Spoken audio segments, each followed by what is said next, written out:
Ovo dajem svojim paprikama svakog srpnja i rastu do svog maksimuma. Dok se biljka istovremeno bori s visokim temperaturama i razvija velik broj plodova, potrošnja hranjivih tvari naglo raste. U ovom razdoblju jedan mineral postaje važniji od gotovo svih ostalih jer izravno utječe na veličinu, kvalitetu i razvoj plodova.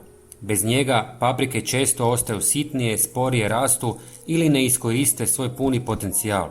U nastavku ću vam pokazati jednostavnu domaću mješavinu kojom ih možete nahraniti upravo onda kad im je to najpotrebnije.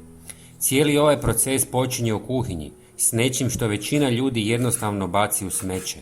Prvo uzimam kore od banana i režem ih na što sitnije komadiće kako bi brže otpustile svoje minerale. Kore banane bogate su kalijem, a sadrže i manje količine fosfora i magnezija. Paprikama su upravo ti elementi u srpnju prijeko potrebni kako bi lakše podnijele ljetne žege i uspješno hranile plodove. Bez njih biljka brzo iscrpi zalihe iz tla i rast jednostavno staje. Kore zatim stavljam u posudu i prelijem ih s pola litre vruće vode. Nakon kora banane koristit ću jedan začin koji rješava skrivene probleme u zemlji. U smjesu dodajem pola žlice mljevenog cimeta. Cimet je poznat kao prirodni fungicid i repelent koji pomaže odbiti nametnike te štiti osjetljiv korijen oko gljivica.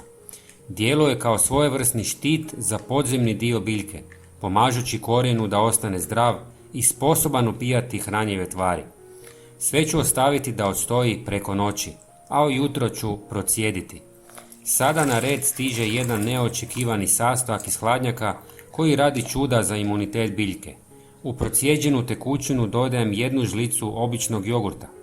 Jogurt je bogat kalijem, mliječnim kiselinama i korisnim bakterijama. Ove komponente jačaju strukturu biljke, pomažu spriječiti truljenje vrhova plodova i potiču razvoj korisnih mikroorganizama u tlu koji hrane paprike. Kada se sve to spoji, dobije se izuzetno snažna prihrana koju je potrebno još samo malo ublažiti. Cijelu mješavinu razrijedim s još pola litre čiste vode. Ovim domaćim pripravkom zalijavam svoje paprike jednom svakih 10 dana, najbolje kasno na večer kada se zemlja ohladi.